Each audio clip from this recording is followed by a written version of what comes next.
Restart it now. तो मैं बता रहा हूँ कि नीति शास्त्र और धर्मशास्त्र में अंतर क्या है।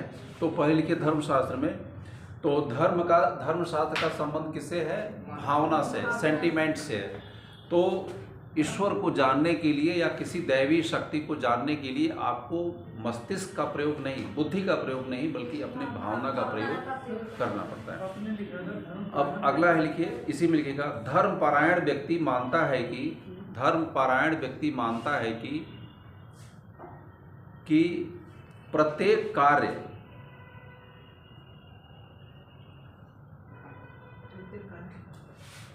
किसी दैवीय शक्ति के द्वारा या दैवीय शक्ति के द्वारा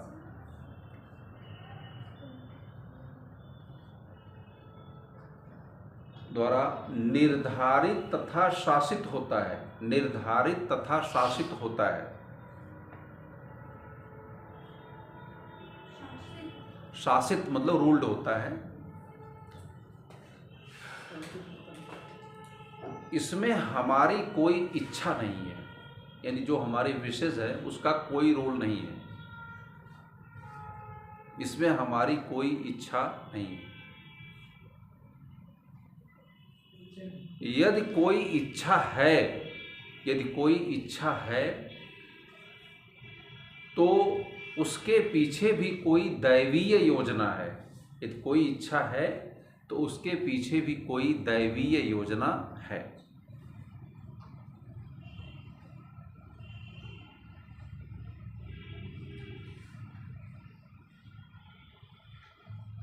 पराचन करेगा। इस प्रकार से धार्मिक व्यक्ति या धार्मिक पारायण दोनों है। इस धार्मिक व्यक्ति नैतिकता को मानवीय इच्छा न मानकर, धर्मपरायण व्यक्ति या धार्मिक व्यक्ति नैतिकता को मानवीय इच्छा न मानकर, नैतिकता को मानवीय इच्छा न मानकर दैवीय इच्छा माना।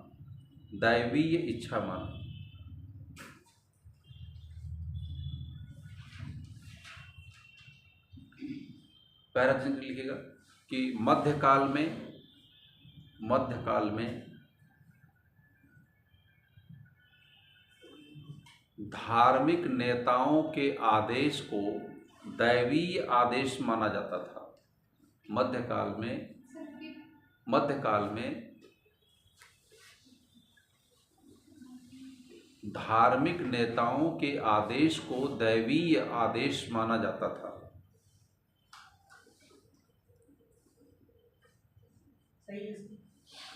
ठीक है, पोप फ्रांसिस वगैरह। हाँ, जो मान दिया गया वो ईश्वर का आदेश मान दिया गया। ठीक है ना। पैराग्राफ लिखेगा, अनेक विद्वान नीति शास्त्र को धर्मशास्त्र से अलग नहीं मानते हैं। अनेक विद्वान धर्मशास्त्र को नीति शास्त्र से अलग नहीं मानते हैं।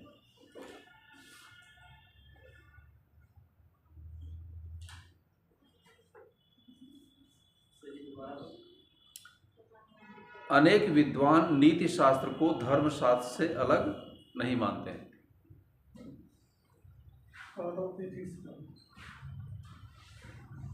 अब लिखिए नीति शास्त्र में, नीति शास्त्र का क्या कहना है।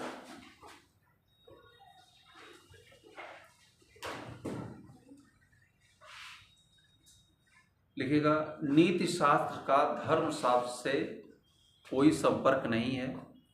नीति शास्त्र का धर्मशास्त्र से कोई संपर्क नहीं है। संपर्क या संबंध दोनों चाहिए।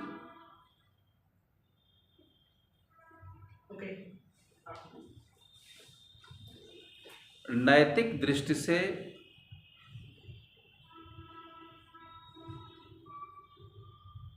कर्म उसे कहा जाता है जिसमें कोई बाह्य हस्तक्षेप न हो। जिसमें कोई बाह्य हस्तक्षेप न हो। बाह्य हस्तक्षेप का मतलब मानसिक भी हो सकता है और शारीरिक भी हो सकता है, ठीक है ना। ब्रैकेट में लिख लीजिएगा, बाह्य हस्तक्षेप का मतलब शारीरिक और मानसिक दोनों, ब्रैकेट में कर लीजिएगा।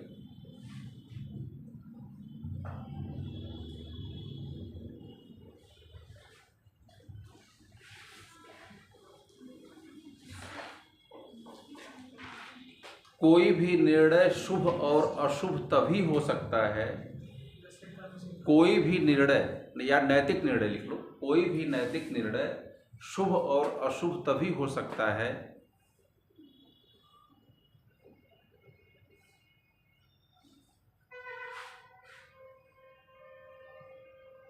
जब हमें संकल्प और कर्म की स्वतंत्रता प्राप्त हो, संकल्प और कर्म की स्वतंत्रता प्राप्त हो।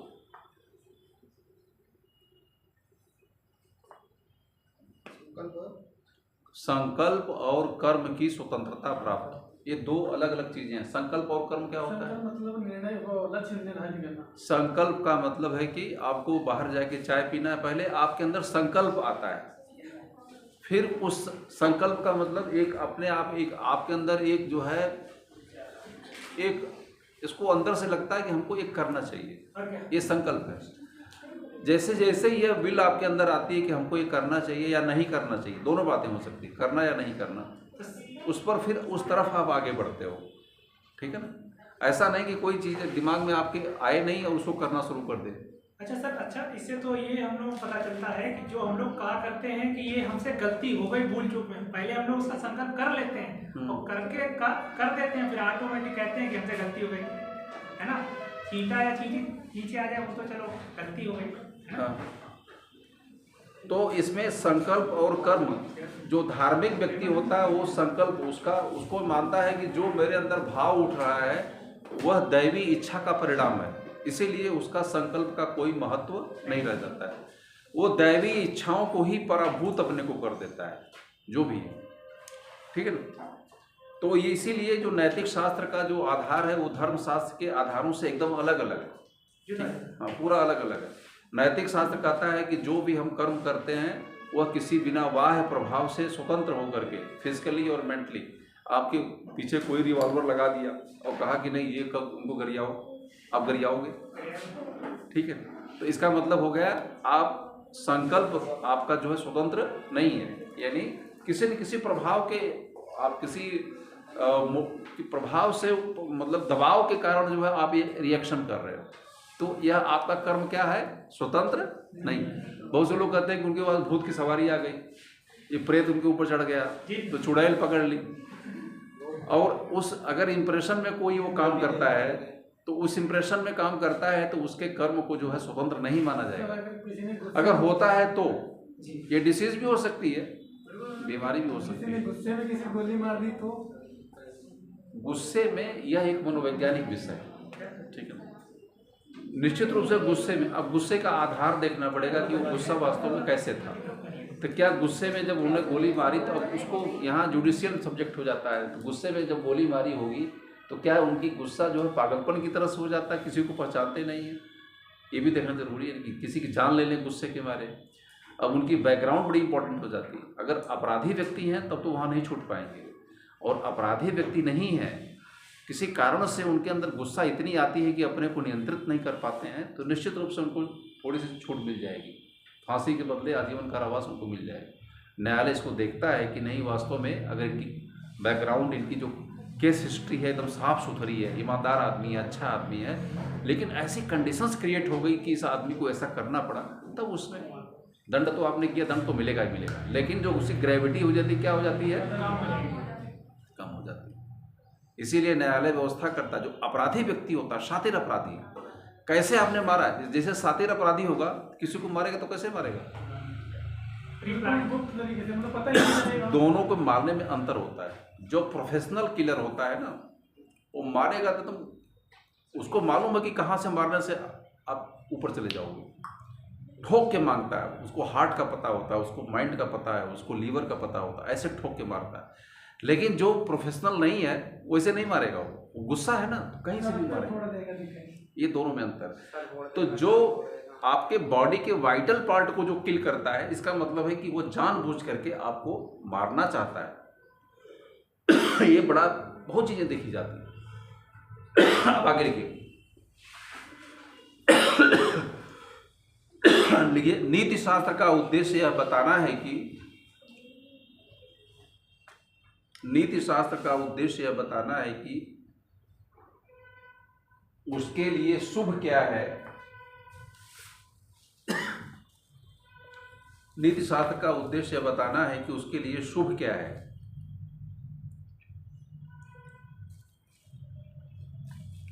और अन्य व्यक्तियों के प्रति उसका कर्तव्य क्या है, और अन्य व्यक्तियों के प्रति उसका कर्तव्य क्या है।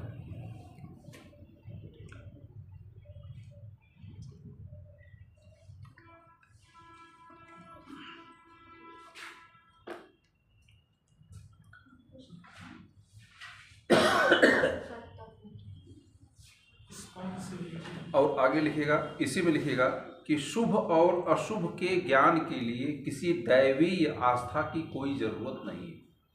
ये बड़ी इंपॉर्टेंट लाइन है कि शुभ और अशुभ का ज्ञान के लिए, शुभ और अशुभ के ज्ञान के लिए किसी दैवीय आस्था या विश्वास की कोई आवश्यकता नहीं। शुभ और अशुभ के ज्ञान के लिए किसी दैवीय आस्था की कोई आवश्यकता नहीं। इसका मतलब क्या है? मतलब शुभ अशुभ देवी की आस्था की जरूरत नहीं है, वो तो कर्म करोगे उसी आधार पर। नहीं, शुभ और अशुभ का निर्णय यह एक सामाजिक विषय है। हर व्यक्ति को पता है कि इसमें हमारा नुकसान क्या है, इसमें फायदा क्या है, हमारा हमको क्या करना है और क्या नहीं करना है। इसके लिए किसी ईश्वर या किसी देवी देवता या किसी जो है दुर्गा काली या किसी मतलब कि किसी की जरूरत नहीं। यह एक सामाजिक विषय है और इसका निर्णय, इसका जो विकास हुआ है वह हमारे समाज के द्वारा किया गया है। इस काम को अच्छा माना जाता है, इस काम को बुरा माना जाता है। इसलिए माना जाता है अच्छा बुरा, क्योंकि बुरा चीज़ें होती नेगेटिव, इससे समाज में अव्यवस्था फैलती है। अच्छा इसलिए या शुभ इसलिए माना जाता है, इससे समाज में समरसता रहती है, एक विकास रहता है। इससे व्यक्तित्व का क्या होता है? विकास होता है। शुभ और अशुभ के बीच में सिर्फ यही अंतर है। हाँ, शुभ जगह के हिसाब से तो शुभ अशुभ बदल भी तो जाते हैं, एकदम बदल जाते हैं। शुभ और अशुभ जो है दोनों समय, मैंने बताया समय और परिस्थिति, टाइम एंड कंडीशन के अनुसार वेरी करता है। शुभ और अशुभ की परिभाषा भी एकदम अलग अलग होती है। शायद शुभ और अशुभ की परिभाषा यहाँ पर अलग है, अमेरिका में अलग। वहाँ खाना में रोज दारू पीते साथ में, हम लोग यहाँ अगर रोज दारू पीने लगे खाना के साथ तो हाँ बिल्कुल बिल्कुल। तो वो वैल्यूज के ऊपर डिपेंड करता है। शुभ और विशुभ, जो अशुभ होता है वो वैल्यूज होता है। जिस सोसाइटीज का वैल्यू जितना हाई होता है वह उतना ही चीजें जो है वह शुभ और अशुभ का निर्धारण अलग हो जाता है। हम मान सकते हैं उनकी एथिक्स मतलब डेवलप हो गई क्या? जैसे जब यूरोपीय देशों के लोगों ने भारत का इतिहास लिखा तो जो साधु और सन्यासी थे उनको उन्होंने बेगर्स कहा कि ये लोग बेगर्स हैं या ऐसे हैं कि मतलब नंगे रहते हैं। उनको लगेगा ये तो नंगे रहते हैं, इनको तो कल्चर का ही पता नहीं, इनको कपड़े का ही ज्ञान नहीं, उनको ये लगा। लेकिन अगर भारत जो उनके विचार को पढ़िए तो विचार इनको जो है विश्व के सबसे उच्च विचार थे। उन्होंने कपड़े की तरफ ध्यान नहीं दिया। कपड़े से क्या जरूरत, उनका कपड़े क्या जरूरत उनको है। जैसे आप नागा, इतने नागाज हैं नंगे ही रहते हैं अधिकतर। उनको देख करके कहेंगे कि नहीं भारत तो अभी भी जो है जंगल युग में रहता है। ठीक है, यहाँ वैल्यूज का अंतर है। जो हमारे वैल्यूज बहुत हाई हैं उसका संबंध हमारे शरीर से नहीं है बल्कि किससे है? हमारी आत्मा से, हमारी परमात्मा से। इसमें और ऐड हो गई कि हमारी वैल्यूज कल्चर से संबंधित रहती है ना, क्योंकि ना कि किसी एक सोसाइटी के साथ साथ कल्चर हमारा ज्यादा इम्पोर्टेंस निभाता है। ठीक है, तो अब यहाँ परिवार की परिभाषा अलग है, वहाँ की परिवार की परिभाषा अलग है। हालांकि इंडिया में, भारत में परिवार की परिभाषा क्या है? भारत में परिवार की परिभाषा, परिवार में क्या है? वेस्टर्न परिवार की परिभाषा अलग है। ये भी वैल्यूज के ऊपर डिपेंड करता है कि जैसे वेस्टर्न कंट्रीज में परिवार की जो परिभाषा में सिर्फ पति पत्नी और बच्चे जो भी हैं, 3 ही लोग आते हैं। उसमें न तो दादा दादी शामिल है, न तो चाचा चाची, और कोई भी शामिल नहीं, उसको परिवार का हिस्सा नहीं माना जाता है। भारत में परिवार की परिभाषा क्या है? कि पति पत्नी बच्चों के अलावा उनके माता पिता भी उसमें शामिल होते हैं, चाचा चाची भी शामिल होते हैं। जॉइंट फैमिली में आएगा। हाँ, ये परिवार का डेफिनेशन है, वहाँ नहीं माना जाता है। परिवार का मतलब होता है पति पत्नी और बच्चा, बस।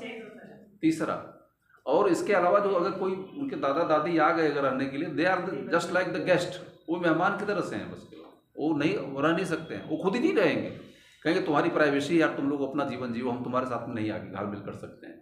रात को 12 बजे उठना है तो तुम लोग जो है उठाएंगे, अरे भैया पेट में दर्द हो रही है, तो लैट्रिन जाने में दिक्कत है, तो ये दिक्कत, ये सब पेन हम तुमको क्यों दें? तुम्हारी अपनी प्राइवेसी, तुम्हारा अपना जीवन, हमारा अपना अलग जीवन, ऐसा सोचते हैं हम। तो इसका असर बहुत बड़ी हमारी सोसाइटी पर भी हुआ है। हमारी सोसाइटी पर इसका बहुत बड़ा असर हुआ है कि जो हमारे संयुक्त परिवार है, अब क्या हो गए, टूट करके न्यूक्लियस फैमिली हो गई पूरी की पूरी। हर व्यक्ति इसी तरीके से सोचता है, ठीक है ना। दादा दादी, चाचा चाची या भाई भांजों का कोई इस प्लेस नहीं। वही बनी हो गया, अतिथि तुम कब जाओगे, सगे दादा होते हैं, भगाने के प्रयास में रहते। आगे लिखिएगा, नेक्स्ट लिखिएगा, नैतिकता के पालन के लिए किसी ईश्वर की आवश्यकता नहीं है। हाँ, बहुत इंपॉर्टेंट लाइन है नैतिकता। इसे नैतिकता में लिखिएगा कि नैतिकता के पालन के लिए किसी ईश्वर की आवश्यकता नहीं है। नैतिकता के पालन के लिए किसी ईश्वर की आवश्यकता नहीं है। इसका मतलब क्या? नैतिकता के पालन में किसी ईश्वर की आवश्यकता नहीं। जो ईश्वर में बिलीव नहीं करता है, बहुत से ऐसे लोग संसार में जो कि ईश्वर को नहीं मानते हैं, किसी देवी देवता को भी नहीं मानते हैं, जो लोग नास्तिक हैं, किसी भी दैवी सत्ता में बिलीव नहीं करते हैं, ऐसी संख्या पूरे विश्व में हर जगह, हर देश में है, हर सोसाइटी में लोग होते हैं। तो इसका मतलब क्या है? अगर नैतिकता धर्म पर आधारित होती तो फिर इसका मतलब है नैतिक, जब धर्म नहीं है तो नैतिकता नहीं है। लेकिन चूंकि नैतिकता का संबंध मानव समाज के उन्नति के लिए बनाया गया है, इसीलिए नैतिकता जो का संबंध धर्म से नहीं है। तो जो नास्तिक है वो भी नैतिकता में बिलीव करता है। कंट्री इंक्लूड करें जैसे फ्रांस में, वहाँ पर स्पेशल नहीं दिया गया है किसी को, वो तो अपने अपने, क्योंकि उसको अलग कर दिया गया, तो अनैतिक नहीं लोग होंगे। कैसे? फ्रांस में कोई धर्म का प्रभाव डोमिनेंस नहीं है, क्योंकि वो अलग है, उससे कोई मतलब ना, व्यक्तिगत है, दिखा नहीं सकते रोड पर। जैसे हमारे यहाँ पर झंडा फहराते हैं, बजरंग फलाना ढिमका, अपने अपने सब चीज फ्रीडम है। हाँ। वहाँ पे एक व्यक्तिगत धर्म नहीं, वो अपना घर में मनाओ, रोड पे नहीं प्रचार कर सकते। ये तो चाइना में भी है ऐसा। चाइना में मतलब मैं इंक्लूड कर रहा हूँ, जोड़ रहा हूँ कि मतलब फिर नैतिकता नहीं होनी चाहिए वहाँ पे। नहीं, यही तो काटा, यही तो कर रहे हैं कि धर्म का संबंध नैतिकता से नहीं है। जो धर्म में बिलीव नहीं करता है, जो ईश्वर में बिलीव नहीं करता है, जो दैवी शक्तियों में बिलीव नहीं करता है, वह भी नैतिक होता है। तो नैतिक जो कहा जाता है कि नैतिकता धर्म पर आश्रित होती है, तो नैतिकता का धर्म से कोई लेना देना नहीं है इसको, ठीक है। हाँ,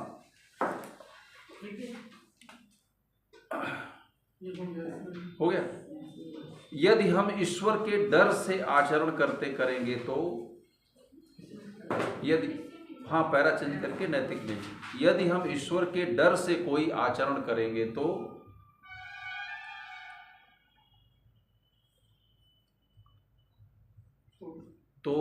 कोई भी निर्णय नैतिक निर्णय नहीं कहा जा सकता है।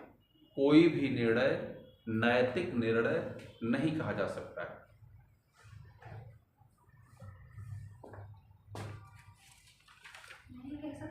नहीं कहा जा सकता, क्योंकि उसमें हस्तक्षेप ईश्वर का हो जाएगा। अगली पॉइंट खत्म हो जाती है।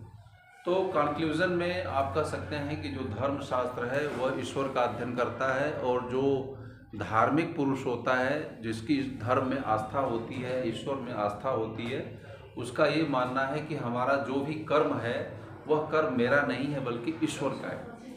जो भी मैं कर रहा हूँ ईश्वर के इम्प्रेशन से कर रहा हूँ, देवी शक्तियों के इम्प्रेशन से कर रहा हूँ।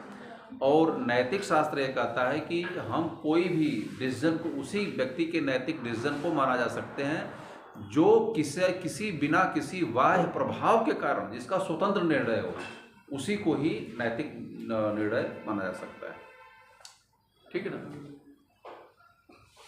हालांकि धर्मशास्त्र में बहुत सी नैतिक बातें लिखी हुई, इसमें कोई शक नहीं, धर्मशास्त्र में बहुत सी नैतिक और अच्छी बातें लिखी हुई, ठीक है ना। लेकिन जो लिखा गया है उसका मतलब ये नहीं कि उसकी डिपेंडेंसी धर्म के ऊपर ही है, ध्यान रखिएगा, ठीक है ना। अब आगे लिखिएगा, नीति शास्त्र और तत्वमीमांसा मेटाफिजिक्स, मतलब ये अलग हाँ ये अलग पॉइंट हो गई। अब हाँ एक खत्म हो गई, धर्मशास्त्र और तत्वमीमांसा। धर्मशास्त्र या नीतिशास्त्र? अरे सॉरी, नीति शास्त्र और तत्वमीमांसा, नीति शास्त्र और तत्वमीमांसा। तत्वमीमांसा और धर्मशास्त्र में बड़ा मतलब अंतर करने के लिए मैं आतुर हूँ। ये देखिए दोनों धर्म का विषय है। तत्वमीमांसा धर्म तो दोनों एकदम जुड़ा हुआ है, उसके बिना तो संभव ही नहीं है। धर्मशास्त्र और तत्वमीमांसा तो दो एक दूसरे से एकदम गुथा हुआ सब्जेक्ट, इंटर रिलेटेड है। तत्वमीमांसा, बहुत अच्छा तुमने मुझसे पूछा। तत्वमीमांसा का मतलब किसी ऐसे तत्व की खोज करना जो कि सभी कार्यों का कारण हो, ऐसे तत्व की खोज करना। या अभी इन्होंने तत्वमीमांसा का उन्होंने मीनिंग पूछा है। तत्वमीमांसा का मतलब होता है किसी ऐसे एलिमेंट की खोज करना या तत्व की खोज करना जो सभी कार्यों का क्या है, कारण। संसार जो दिख रहा है, कॉस्मॉस, सूरज, चांद, एवरीथिंग जो भी दिखाई दे रहा है, इसे कार्य कहा जाता है। तो जो तत्वमीमांसा इसकी व्याख्या करता है कि जो संसार है, संसार के पीछे कारण क्या है, जीव हम है क्यों, इसका पीछे कारण क्या है। ये मेज है यानी मटेरियल है, इस मेज क्या है, मटेरियल है। हमारी बॉडी क्या है, मटेरियल है। कुर्सी मेज क्या है, मटेरियल है। सूरज, चांद, जो भी दिखाई दे रहा है, एवरीथिंग इज मटेरियल। तो ये इसकी व्याख्या करता है कि इसके पीछे रीजन क्या है, ये चीजें फॉर्म कैसे, मटेरियल कैसे बन गया है, ठीक है ना। तो इसके पीछे जो उसकी व्याख्या करता है, ईश्वर क्या है, संसार क्या है, तत्व क्या है, आत्मा क्या है, जीव क्या है, इसकी जो वह शास्त्र जो कि ऐसी चीज़ों की व्याख्या करे या उसकी उत्पत्ति के बारे में चर्चा करे, उसे कहा जाता है तत्वमीमांसा। देखो पहले तत्व में, अब पहले दोनों में कॉमन, पहले एक लाइन ऐसा लिखो जो दोनों में कॉमन हो जाए। देखिए दोनों दर्शन की शाखाएं हैं, यानी नीति शास्त्र और तत्वमीमांसा दोनों क्या है, दर्शन शास्त्र की शाखाएं। पहले लिखिए कि तत्व दोनों दर्शन की शाखाएं हैं, यह दोनों में कॉमन कर दीजिए क्योंकि दोनों के बारे में लिखा गया है। यानी नीति शास्त्र और धर्म शास्त्र दर्शन शास्त्र की शाखाएं हैं, ब्रांचेस हैं। धर्म शास्त्र की तत्वमीमांसा भी दर्शन की एक ब्रांच है और नीति शास्त्र भी ब्रांच, इसकी एक ब्रांच है। अतः दोनों में घनिष्ठ संबंध है, अतः दोनों में घनिष्ठ संबंध है। यानी नीति शास्त्र और तत्वमीमांसा में क्या है, दोनों में बहुत ही घनिष्ठ संबंध है।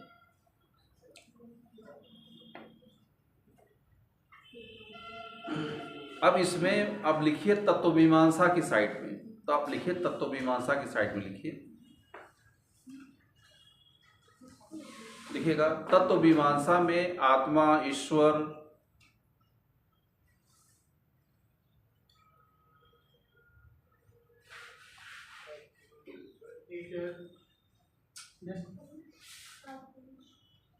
का विश्व तथा मानव से संबंध, का विश्व तथा मानव से संबंध, कामा आगे है विश्व का स्वरूप, कामा उद्देश्य,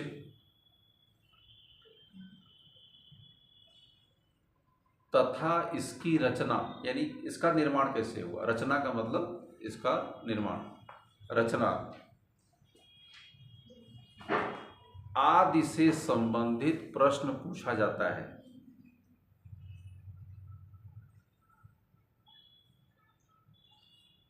और इसका उत्तर खोजने का प्रयास किया जाता है। प्रश्न पूछा जाता है जो विषय है और इससे संबंधित उत्तर खोजने का प्रयास किया जाता है।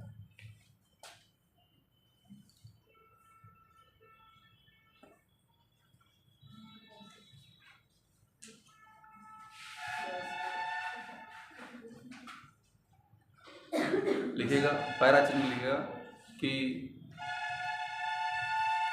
बहुत से दार्शनिकों ने, हाँ कंटिन्यू इसी में करेंगे, बहुत से दार्शनिकों ने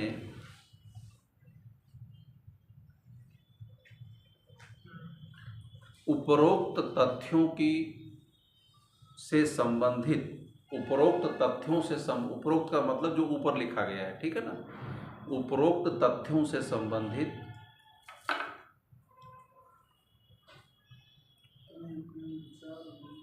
अपने अलग अलग सिद्धांत प्रस्तुत किए हैं।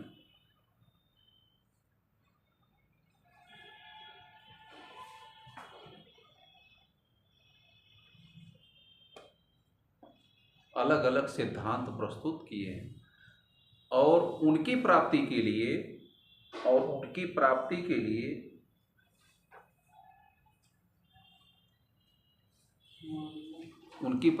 लिए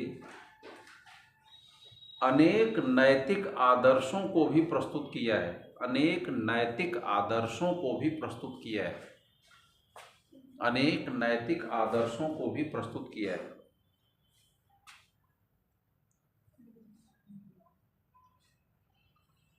इसका मतलब क्या समझ रहे हैं आप लोग? नैतिक आदर्शों को भी प्रस्तुत, इसका मतलब अपने अपने सिद्धांत के आधार क्या करना है, क्या अपने अपनी कंडीशन भी रखी है। नहीं, पूरा डिफाइन करो ना, तभी सेंटेंस संपदा आप कितना समझ पा रहे हैं। हर दार्शनिक का अपने विचार होते हैं, उन्होंने एक अपना अलग आधार पूरा बताइए। इसमें मैं ऊपर से अगर पढ़ें तो इसमें आत्मा के बारे में, ईश्वर के बारे में, जीव के बारे में, जैसे इसमें है मैंने इसमें मोक्ष के भी बारे में, ठीक है ना, आदि शब्द का प्रयोग किया गया है। तो जो दार्शनिक तत्व हैं उसमें आत्मा है, ईश्वर हैं, मोक्ष हैं, ये तथ्य हैं, ठीक है ना। अब जैसे आत्मा, ईश्वर और मोक्ष, ये तीन तत्व हैं जो कि तत्व मीमांसा का विषय है। अब सपोज कि किसी को ईश्वर की प्राप्ति करना है, ईश्वर की प्राप्ति करना है, तो पहले तो ईश्वर के बारे में खोज करने का, ईश्वर है कि नहीं है, ईश्वर को प्राप्त करने का तरीका क्या है, इसके लिए अलग अलग शास्त्र, इसकी पर विवेचना की जाती है तत्व मीमांसा में। सबके ओपिनियन क्या है, अनेक दार्शनिकों के विचार क्या हैं और इसको प्राप्त करने का तरीका क्या है, ये रास्ते के बारे में चर्चा किया गया है। और इसके लिए कौन से नैतिक आदर्श आपको फॉलो करना पड़ेगा इनको प्राप्त करने के लिए। जैसे महात्मा बुद्ध ने जो अपने प्रवचन जो उपदेश दिया है, उन उपदेशों में क्या लिखा है? पंच महाव्रत क्या है? यह नैतिक आदर्श है। तो उन्होंने कहा कि अगर आपको ईश्वर को निर्वाण अगर प्राप्त करना है तो आपको पंच महाव्रत या आपको पंच महाव्रत का आपको फॉलो करना पड़ेगा। तो उन्होंने अगर कोई बताया कि ईश्वर अगर आत्मा को प्राप्त करना है तो आप ये जो फॉलोइंग या ये इन निम्न काम को करना पड़ेगा, यानी इन नैतिक आदर्शों का आपको फॉलो करना पड़ेगा। इसीलिए धर्मशास्त्र का नीति शास्त्र से बहुत ही गहरा संबंध है। जितने भी दार्शनिक या जितने संत हैं या जितने महात्मा हैं, जितने भी भारत के ज्ञानी पुरुष हैं, उनके जीवन में दो चीजें हैं। एक है उन्होंने कुछ नैतिक आदर्श प्रस्तुत किया जिसे आप उपदेश कहते हो। उनके जो उपदेश है ना, वही क्या है? नैतिक आदर्श। झूठ मत बोलिए, दूसरे को हत्या मत करिए, दूसरे को सहायता करिए, ये सब क्या है? नैतिक आदर्श है। उन्होंने कैसे बोला, क्यों बोला?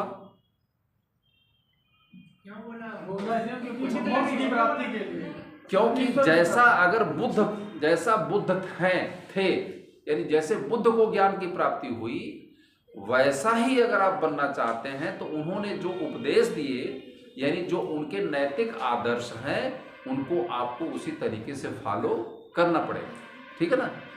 महावीर स्वामी की तरह से बनना है तो महावीर स्वामी के जो उपदेश हैं, जो नैतिक आदर्श हैं, उनको आपको क्या करना पड़ेगा? फॉलो करना पड़ेगा। ये नहीं दूसरे की गर्दन भी उड़ाते रहिए और दूसरे महान महात्मा भी बन जाइए, नहीं हो सकती दोनों चीजें साथ में, ठीक है। दूसरे की जेब भी काटते रहिए और राम राम कहने से आपको मोक्ष मिल जाएगी, ध्यान रखना इसको। इसीलिए शुभ और अशुभ की बात करते हैं लोग, दूसरे को मतलब भला करिए, अपने को कष्ट दे करके भी दूसरे को भला करिए, ये लोग कहते हैं। लेकिन धर्मस्य वाला उसके लिए तो फिर वो परशुराम जी गर्दन भी काटते थे, क्षत्रिय विनाशक। अब वो तो वही है ना कि वो तो हिंदू धर्म में भी है और सभी धर्मों में है, ठीक है ना। सभी धर्मों में ये प्रोविजन है कि जब भी अनाचार की पराकाष्ठा हो जाती है, वो उसके लिए है ना, अनाचार की पराकाष्ठा हो जाती है, यानी जब वो ऐसे चीज़ों को समाज नियंत्रित नहीं कर पाता है, शासक भी नियंत्रित नहीं कर पाता है, समाज के नियंत्रण के बाहर चीज़ें चली जाती हैं, तब ऐसे क्रिएशन की बात कही गई।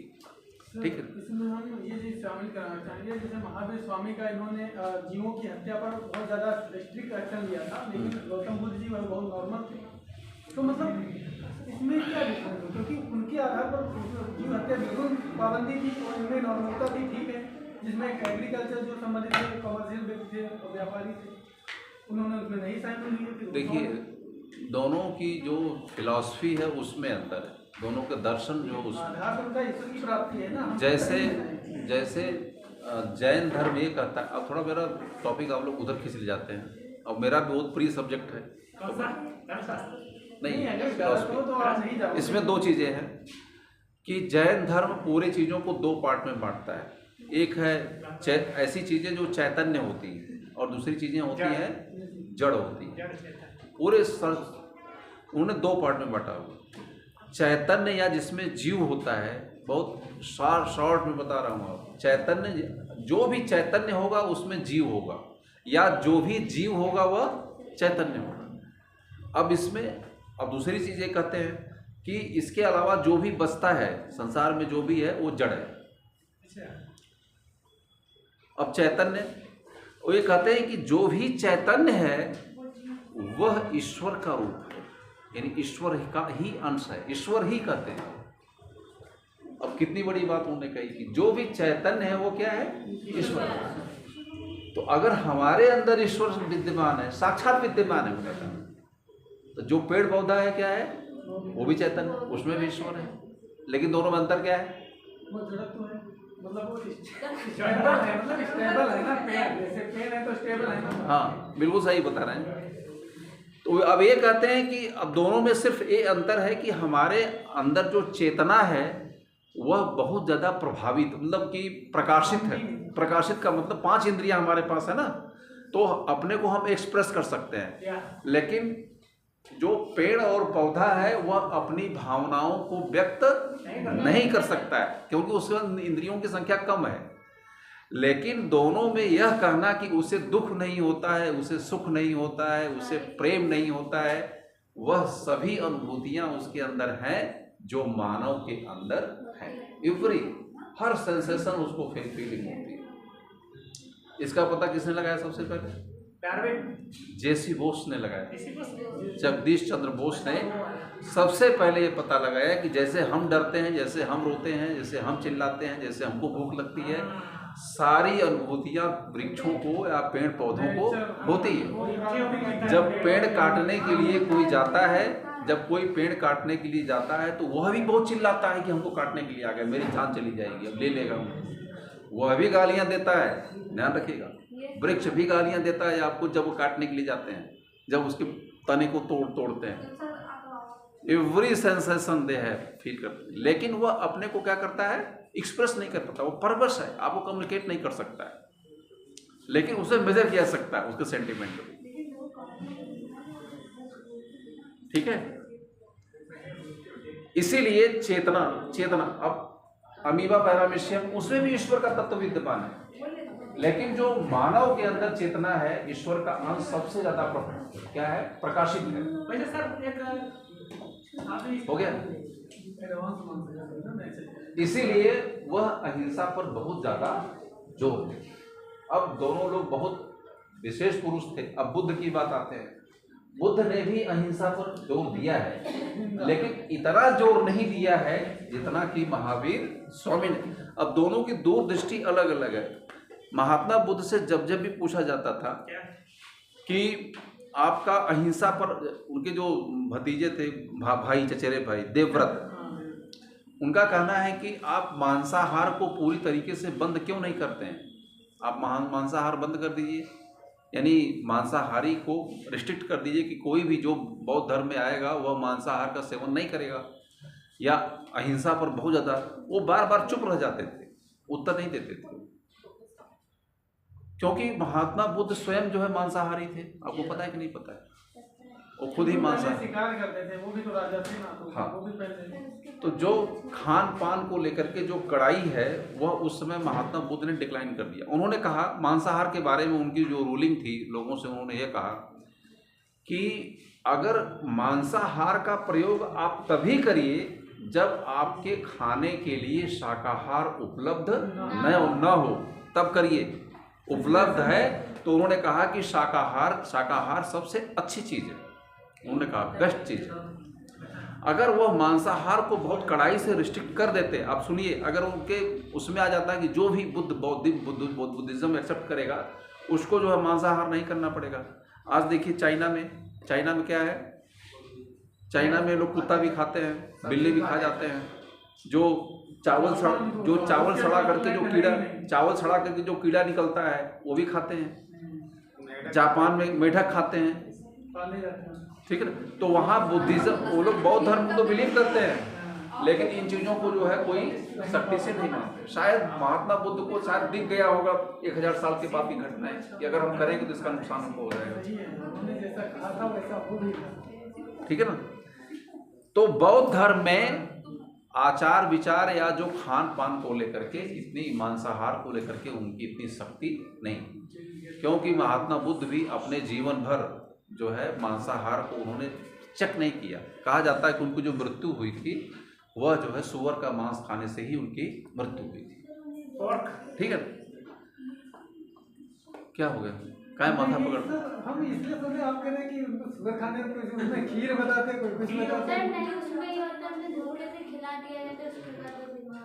नहीं, ये सब गलत चीज़ें हैं, जो हिस्ट्री की बातें। मैं ऑन रिकॉर्ड बोल रहा हूँ, ऐसे नहीं बोल रहा हूँ मैं, ठीक है ना।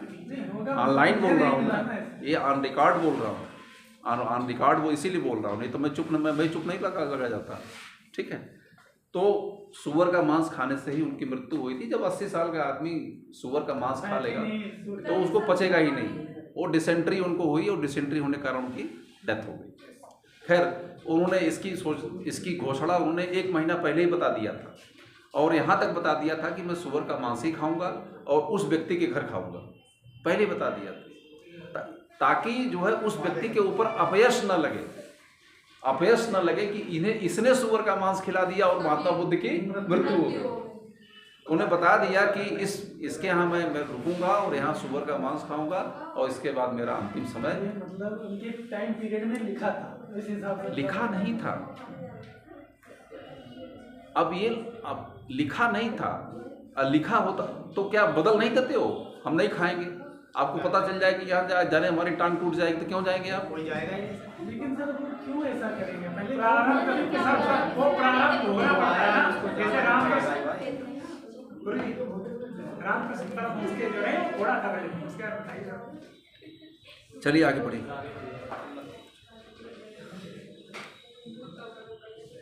लिखिएगा आगे, लिखे नीति शास्त्र में ईश्वर, आत्मा, जीव, संसार आदि पर विचार नहीं किया जाता है। नीति शास्त्र में लिखिएगा, नीति शास्त्र में ईश्वर, आत्मा, जीव, संसार आदि पर विचार नहीं किया जाता है।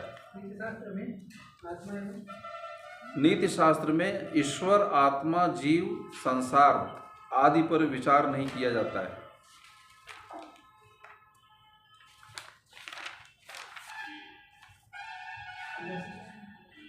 अब वहीं उसके पैरेलल धर्मशास्त्र में लिख लीजिएगा कि धर्मशास्त्र में तत्व मीमांसा में इन सभी चीजों पर विचार किया जाता है।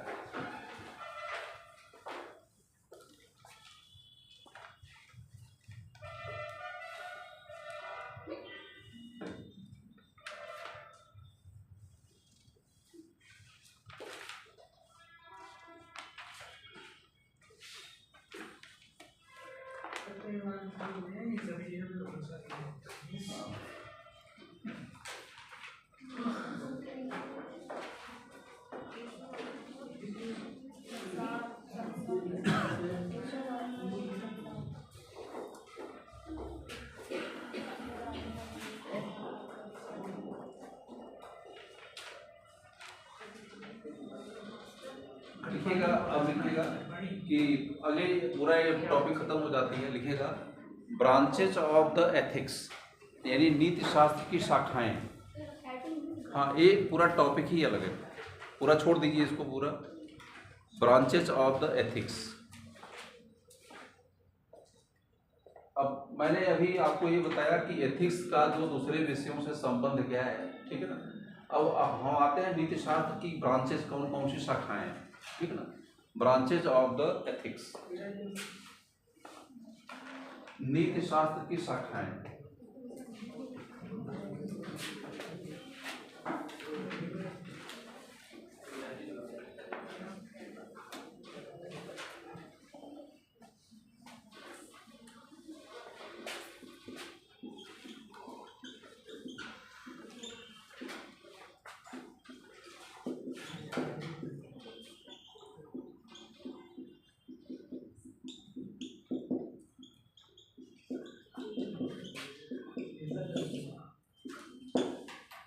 अब यहाँ बड़ा इम्पोर्टेंट हो जाता है कि इनकी शाखाएं कौन कौन सी हैं और इसके बारे में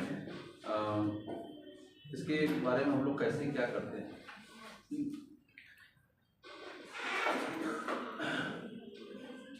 अब ये प्रश्न उठता है कि हमको नैतिक होने की हमको जरूरत क्या है, ये प्रश्न है। ये रेस्पेक्ट कि नैतिक की जरूरत क्यों है हमको, क्यों नैतिकता का हम लोग पालन करें, क्यों नैतिकता को माने। समाज को बनाए रखने के लिए, निरंतरता प्रदान करने के लिए। इसके और भी डायमेंशन होंगे कि नैतिकता इसलिए जरूरी है क्योंकि हम क्या करें, निरंतर जो है ना व्यवस्था को संचालित करते हैं सही वे में, क्योंकि इसमें नैतिकता वैल्यू को निर्धारित करता है, अच्छे बुरे अशुभ और शुभ का। हाँ बताइए, इसीलिए हमें इसको नैतिकता को क्यों माने, अच्छा को बुरा को जो पर क्यों हम माने। हम कोई बहुत लोग कहते हैं कि नहीं मानेंगे, हम क्या कर लोगे आप, दूसरे की हत्या करना है, मारना है, पर कहते हैं कि हम किसी भी नैतिकता को नहीं। बहुत लोग होते हैं नहीं विद्रोही किस्म के, कहें कुछ भी नहीं मानेंगे हम। इसमें हमारा जो है ना ट्रेडिशन इस पे भी इन्वॉल्व है, और प्लस जो हमारे साथ में लॉ है ये भी इस पे नहीं। इससे सबसे बड़ी बात है, इसका लाभ क्या है और हानि क्या है। अगर कोई किसी भी एथिक्स को नहीं माने, जो समाज जिसको हर सोसाइटी का अपना एथिक्स अलग अलग होता है। कहने का मतलब है कि किसी चीज़ को अच्छा कहा जाता है हमारा समाज की, वो उसमें कोई भी व्यक्ति होंगे, आप गांव में किसी भी ऐसे आदमी को पूछिए तो कहेंगे कि नहीं अरे ये तो बड़ा बुरा किया। कहते हैं वो कहीं पढ़ाई नहीं की है, किसी स्कूल में भी नहीं गए हैं, कुछ भी नहीं किए, लेकिन अच्छा और बुरा करने का उनके पास फैसला है। वो बता देंगे कि ये आदमी अच्छा किया, ये आदमी बुरा किया, इसको यह करना चाहिए और यह इसको नहीं करना चाहिए। जब भी किसी को हम अच्छा या बुरा करते हैं तो निश्चित रूप से कुछ नियमों के आधार पर कर रहे हैं, बिना नियम के आधार पर नहीं करेंगे ना। तो जैसे कोई गांव का कोई बुजुर्ग आदमी है, कहीं स्कूल नहीं गया और वो कहता है कि फलाना ने चोरी किया, बहुत बुरा काम किया, तो आप पूछेंगे कि कैसे बुरा काम किया बताइए आप, तो कहा नहीं चोरी करना बुरी। अरे बेचारे घर में डकैती डाल दिए, उसका पैसा ले लिए, औरतों को मार दिए, आदमियों को मार दिए, बताइए अच्छी चीज़ है ये? तो कैसे क्या नुकसान है, मार दिए तो मार दिए, क्या कर लोगे आप? तो क्या लोग कहेंगे अरे वो नरक में जाएंगे। सोचिए, ये वो उसके लॉजिक है, वो नियम मतलब है। कहते कि अरे वो नरक में जाएंगे, कहीं 7 जन्म में उनको ठिकाना नहीं मिलेगा, ये होगा, उनका भी परिवार बर्बाद हो जाएगा। अब यहाँ वैल्यूज़ की बात आ गई, यानी जब कोई भी फैसला देता है, चाहे जो भी व्यक्ति हो, अच्छा का फैसला, बुरा का फैसला, कर्तव्य का, अकर्तव्य का, या कुछ भी फैसला देता है, तो उसके पीछे उसके दिमाग में कोई न कोई नियम बन जाता है बिना कहे। तो कोई भी जब फैसला होता है तो नियमों के आधार पर वो फैसला देता है। एथिक्स क्या करती है, उन नियमों का पता लगाती है कि किन नियमों के आधार पर अच्छा बुरा, शुभ अशुभ, कर्तव्य अकर्तव्य का निर्णय हम करते हैं। समझे निश्चित क्या करती है कि कोई भी जो अच्छा है बुरा है, उसके पीछे जो रीज़न है, यानी जो नियम है, जिन नियमों पर हम फैसला देते हैं किसका, अच्छे और बुरे होने का, कर्तव्य अकर्तव्य का, उन नियमों का पता लगाने का एथिक्स क्या करती है, प्रयास करती है, और उन नियमों के आधार पर उसको स्टैंडर्डाइज करती है। यानी अगर आपके शुभ की परिभाषा देते हैं कि नहीं किसी को मारना बुरा चीज़ है, यहाँ पर समाज का हर व्यक्ति कहता है कि नहीं मारना वास्तव में बुरा होता है। 99% हर व्यक्ति कहता है, एक चीज़ पक्की हो जाएगी, किसी को मारना ही क्या है, अशुभ है, यानी बुरा है। एक चीज़ क्या हो जाएगी, फिक्स हो जाएगी। ऐसे नियमों का ही पता लगाती है हमारी एथिक्स। यानी अच्छा है तो अच्छा का नियम क्या है, शुभ है तो शुभ का नियम क्या है, बुरा है तो बुरा का नियम क्या है, या खराब है तो खराब का नियम क्या है। तो जो चीज़ खराब होने का रीज़न होती है या जो अच्छा होने यानी अच्छा बनने का कुछ कारण होता है, कुछ चीज़ों को आप करते हैं तब अच्छा होते हैं, तो जब उन चीज़ों को करेंगे तो चीज़ें क्या हो जाएंगी, स्वतः अच्छी हो जाएंगी। ये रीज़न और उसके पीछे को खोजने का प्रयास करता है। तो एथिक्स में इन्हीं चीज़ों का पता लगाया जाता है कि किन चीज़ अच्छा, जब शुभ का पता लग जाता है कि शुभ क्या है, तो शुभ के कारणों का भी पता चलता है।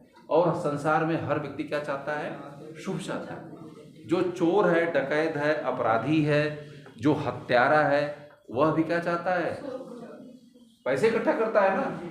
क्यों? उसको लगता है कि पैसे इकट्ठा करने से हमारा क्या हो जाएगा, कल्याण हो जाएगा, शुभ हो जाएगा। लेकिन उसकी भी शुभ की परिभाषा अलग है, लेकिन समाज की शुभ की परिभाषा अलग है। तो उसके शुभ को वास्तव में रीजन एक्चुअल नहीं माना जाएगा, जो समाज जिसे एक्सेप्टेड करता है उसे माना जाता है। यहाँ पर दो चीज़ों का स्टडी किया जाता है। एक है व्यक्ति का अध्ययन किया जाता है। एक व्यक्ति के लिए शुभ क्या है, अशुभ क्या है, अच्छा क्या है, बुरा क्या है, कर्तव्य क्या है और अकर्तव्य क्या है। व्यक्ति के अलावा समाज का भी अध्ययन किया जाता है कि एक समाज के लिए क्या अच्छा होता है, क्या बुरा होता है। जो समाज के लिए अच्छा होता है वही व्यक्ति के लिए भी अच्छा होना चाहिए। जैसे कि एक डकैत है, उसकी परिभाषा उसके अनुसार शुभ है, लेकिन समाज के परिभाषा क्या है, अशुभ है। तो जैसे आप कहोगे कि वो तो अच्छा अपने को अनुभव कर रहा है, तो उसके शुभ को शुभ वास्तव में नहीं माना जाएगा। मैंने बताया कि जब समाज के बीच में और व्यक्ति के बीच में जब क्लैश होगा तो किसके इंटरेस्ट को ज़्यादा महत्व देना पड़ेगा, समाज के महत्व को देना पड़ेगा। जब क्लैश सोसाइटी में होता है, यानी समाज का हित बड़ा है कि आपका हित बड़ा है, समाज का हित बड़ा है, इसीलिए आपके हित को ओवरटेक यहाँ कर दिया जाएगा। ठीक है ना। लेकिन फिर आपको वही वाली पॉइंट यहाँ पर आ गया, जैसे समाज की बातों को कह रहे आप मानना चाहिए, जो समाज कहेगा वो मान्यता देगा, उसी को मानना चाहिए। लेकिन जब पहले भ्रूण हत्या बालिकाओं को कहते थे कि मार दो लड़कियों का क्या होगा, इनका क्या बोझ होगा, समाज तो एक्सेप्ट आज भी बहुत कर रहा है। अभी परसेंटेज देखा जाए तो ज़्यादा होगा, फिर हम समाज की बातें क्यों नहीं करते। अब देखिए, अब यहाँ पर जो मॉडर्न अप्रोच है, यहाँ विवेक भी तो भी आ जाता है ना। विवेक, आधुनिक जो डिस्कवरीज है, मैं आपको बताऊँगा अभी, जो डिसीजन किसी भी कर्म का जो फैसला होता है, किसी भी कार्य का जो फैसला होता है, तो उसमें बहुत चीज़ों को देखा जाता है, उसमें विवेक को भी देखा जाता है। तो कैसे किसी भी चीज़ का फैसला कैसे किया जाए, आगे भी बताने जा रहा हूँ। कैसे किया जाए, उसके परिणाम के आधार पर किया जाए, जो रिजल्ट निकलेगा, या व्यक्ति के इंटरेस्ट के आधार पर किया जाए, या समाज के इंटरेस्ट के आधार पर किया जाए। ये तीन चीज़ें हैं।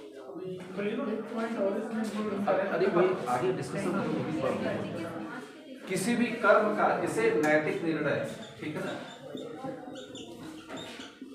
नैतिक निर्णय, जो फैसले की बात आप कर रहे हो। जैसे कि इन्होंने कहा कि सती प्रथा उसमें अच्छा माना जाता था, तो नैतिक निर्णय या कोई जब फैसला या जजमेंट, इसे कहा जाता है एथिकल जजमेंट। जब कोई भी जजमेंट का मतलब होता है जब किसी चीज को आप अच्छा करते हो, किसी चीज को बुरा करते हो, किसी को कर्तव्य कहते हो, किसी चीज को अकर्तव्य करते हो, इसे कहा जाता है एथिकल जजमेंट। जब ऐसा जजमेंट आप पास करते हो, ठीक है, तो ऐसे जजमेंट पास करने का आधार क्या है, वैल्यूज, आधार क्या है, किन चीजों को आप इनको आधार, इसमें दो चीजें होती है। इसका आधार है इंडिविजुअल, यानी जो व्यक्ति का है निर्णय, व्यक्तिगत होता है। दूसरा होता है सामाजिक, सोशल। तीसरा है उपयोगितावादी, इसे कहा जाता है यूटिलिटेरियन कहा जाता है। एक अप्रोच और भी है, वो होता है कांट का अप्रोच। कांट बहुत बड़े फिलोसफर हैं। कांट का कहना है कि नहीं, हमको अपने विवेक का भी प्रयोग करना चाहिए। इसमें विवेक का प्रयोग नहीं है। सोशल वेलफेयर, इसमें आपकी निजता नहीं है, ठीक है ना। तो इसमें कांट का ये सोचना है कि इसमें कोई भी परंपरा या कोई भी नैतिक नियम है, तो उन नैतिक नियमों में अपने विवेक का भी हमें प्रयोग करना चाहिए, अच्छी तरीके से करना चाहिए कि क्या हमारे लिए अच्छा है और क्या हमारे लिए बुरा है। उपयोगितावादी का मतलब होता है कि ऐसा तथ्य जो कि पूरे समाज के लिए उपयोगी हो, उसे अच्छा उसे कहा जाता है जो आपके लिए उपयोगी हो। जो बुरा यानी शुभ उसे कहा जाता है जो आपके लिए उपयोगी हो, जो आपके लिए उपयोगी नहीं है उसे क्या कहा जाता है, अशुभ कहा जाता है। उपयोगितावादी एक थ्योरी है वेस्टर्न कंट्रीज की, इसे भौतिकवाद भी कह सकते हैं। तब वहाँ जब यूरोपीय देशों में भौतिकवाद का उदय हो गया तो उन्होंने कहा कि अच्छा और बुरा का दो ही पैमाना है, उपयोग। जो चीज़ हमारे लिए उपयोगी है वो क्या है, अच्छा है, जो उपयोगी नहीं है वो बुरा नहीं है। यहाँ भौतिकवाद है, विशुद्ध रूप से भौतिकवाद, ठीक है ना। यहाँ आत्मा तो ये भौतिकवाद जो है उनको नहीं मानते हैं, तो इसीलिए मैटेरियलिस्टिक थ्योरी पर लोगों ने बहुत ज़्यादा जोर दिया। कांट दोनों को मिलाते हैं, बहुत लोग कहते हैं नहीं बुद्धि का ज़्यादा प्रयोग करो। कांट का कहना है दोनों का होना चाहिए, कांट का दोनों का, यानी भौतिकवाद का भी होना चाहिए और हमारी बौद्धिकता का भी होना चाहिए, दोनों का सिंथेसिस होना चाहिए। उन्हें समाज या आगे मैं बताऊंगा आपको कि ये डिसीजन कैसे होते हैं, ठीक है। तो आगे लिखिए थोड़ा सा तेजी से, हम लोग आगे बढ़ते हैं। ब्रांचेस ऑफ एथिक्स, हाँ उसी को मैं लिखा रहा हूँ। हाँ लिखिएगा कि हमको नैतिक होने की आवश्यकता क्या है। पहले थोड़ा सा इसको इंट्रोडक्टरी में बता दे रहा हूँ। हमको नैतिक होने की आवश्यकता क्या है, what is the requirement of the ethical, be ethical.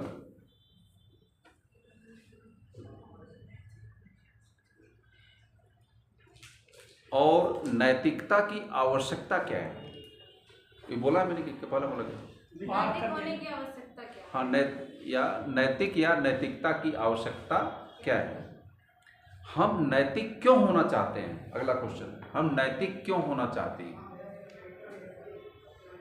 हम नैतिक क्यों होना चाहते हैं।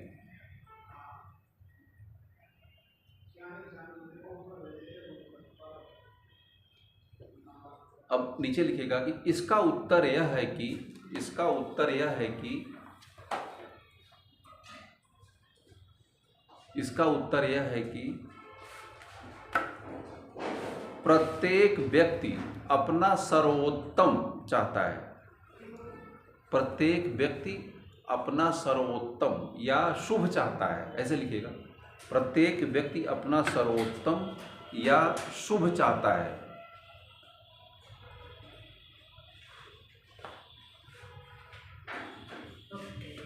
मानव अपने सर्वोच्चता को प्राप्त करना चाहता है, मानव अपनी सर्वोच्चता को प्राप्त करना चाहता है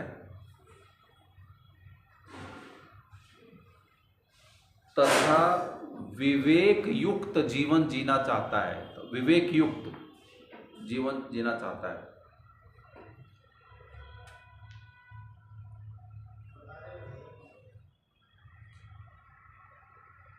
इसके लिए नैतिकता की आवश्यकता पड़ती है, इसके लिए नैतिकता की आवश्यकता पड़ती है।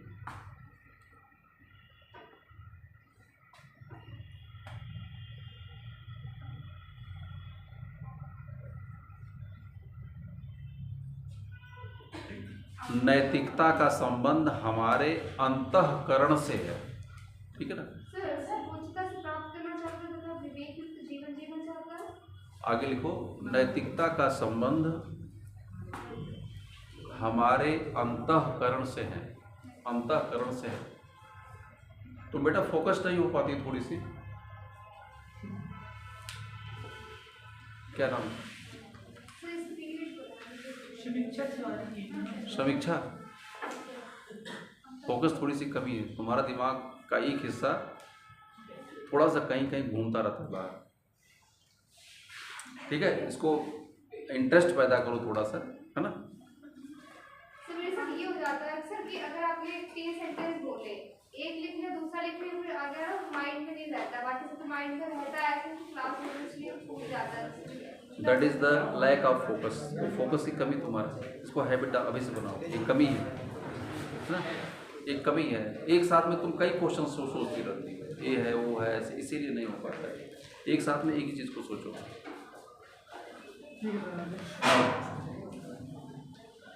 लिखेगा एक बेहतर सामाजिक व्यवस्था की स्थापना, एक बेहतर यानी एक अच्छी, बेहतर का मतलब, एक बेहतर का मतलब अच्छी सामाजिक व्यवस्था की स्थापना, एक बेहतर सामाजिक व्यवस्था की स्थापना तथा समाज को सुचारू रूप से चलाने के लिए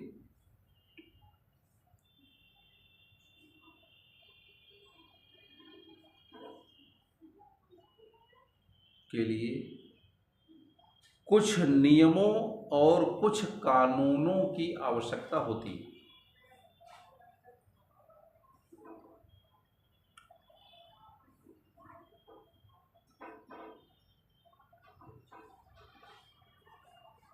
इसमें मानव की महत्वाकांक्षाएं टकराव पैदा करती हैं। इसमें मानव की महत्वाकांक्षाएं टकराव पैदा करती हैं, टकराव पैदा करती हैं। इसमें मानव की महत्वाकांक्षाएं टकराव पैदा करती हैं।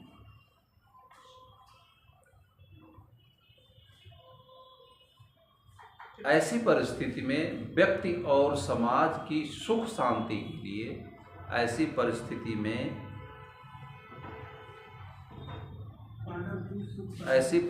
में व्यक्ति और समाज की सुख शांति के लिए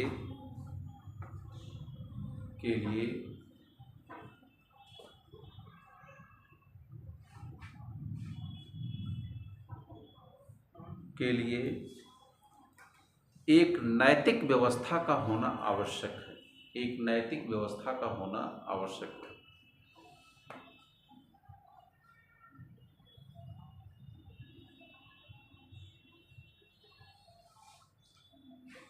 पैराचन करेगा कि नैतिक निर्णयों को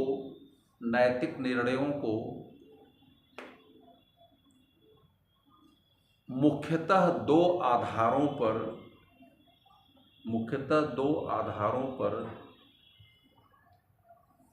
निर्धारित किया जाता है। मुख्यतः दो आधारों पर निर्धारित किया जाता है। पहला है व्यक्तिगत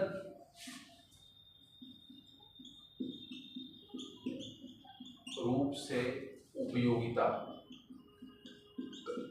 यानी जो आपको व्यक्तिगत रूप से उपयोगी, जो व्यक्तिगत रूप से उपयोगी हो,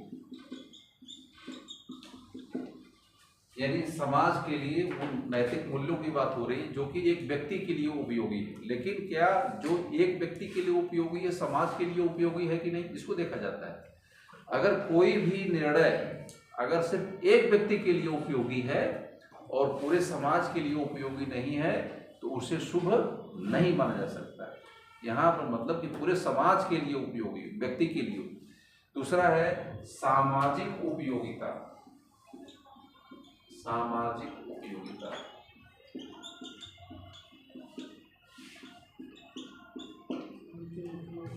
तो जो एथिकल डिसीजन होते हैं, अब यहाँ पर जैसे आप कोई भी, जो मैंने पता है कि कोई यहाँ का डीएम हो, घर में उसकी मतलब पत्नी बीमार हो गई और वहाँ पर दंगा हो गया। अब यहाँ पर अब उस पैमाने से देखिए कि यहाँ पर उपयोगिता के हिसाब से वो फैसला करेंगे कि इसकी सामाजिक व्यक्तिगत रूप से उपयोगिता देखा जाएगा। यानी व्यक्तिगत उपयोगिता का मतलब जो डीएम है उनकी उपयोगिता कितनी, उसका कंसर्न क्या है, और फिर उसकी सामाजिक उपयोगिता को भी तौला जाएगा।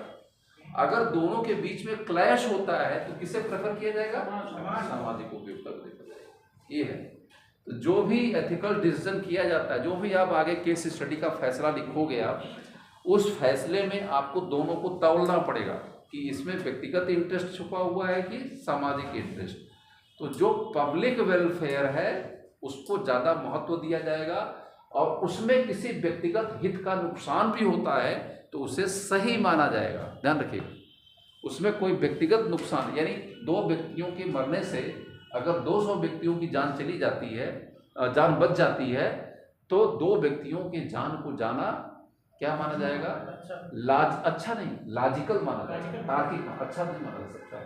लेकिन उसे तार्किक माना जा सकता है कि जो फैसला लिया इन्होंने कैसा लिया, सही लिया।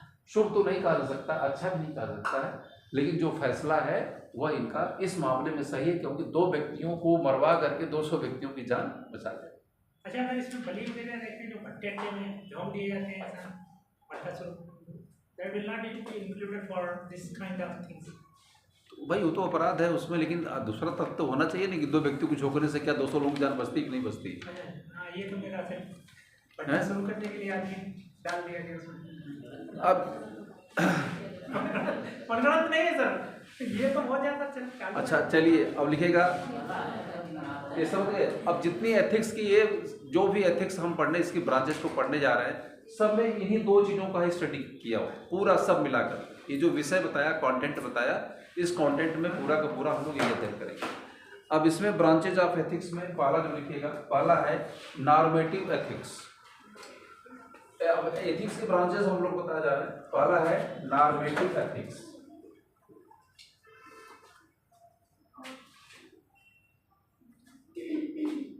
ये इंट्रोडक्शन मैंने बताया था अभी तक, ताकि आपको समझ। पहला है नॉर्मेटिव एथिक्स।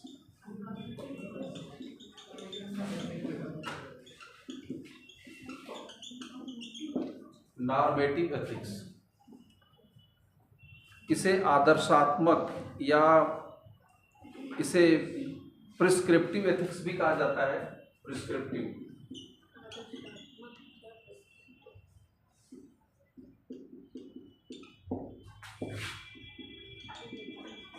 इसे आदर्शात्मक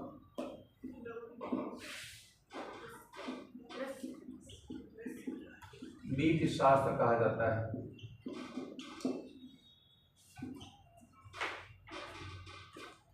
दूसरा है मेटा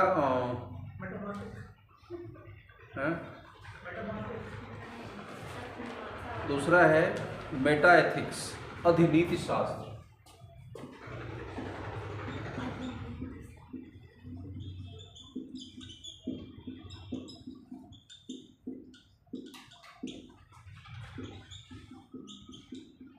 अधिनीति शास्त्र। तीसरा है virtue ethics.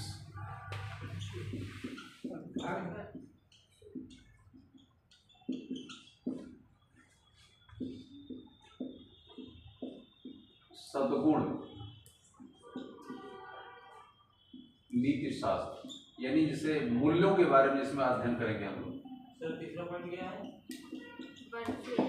Virtue, VIRTUE, virtue ethics, सद्गुण नीति शास्त्र। इसके बाद है अप्लाइड एथिक्स।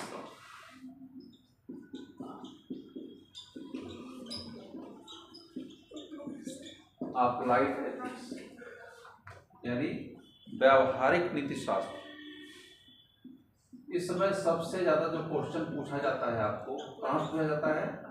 अप्लाइड एथिक्स में सबसे अधिक क्वेश्चन इसे पूछा जाता है। इस समय जो केस स्टडी आपकी आती है, सारे क्वेश्चन अप्लाइड एथिक्स से आते हैं। व्यावहारिक नीति शास्त्र।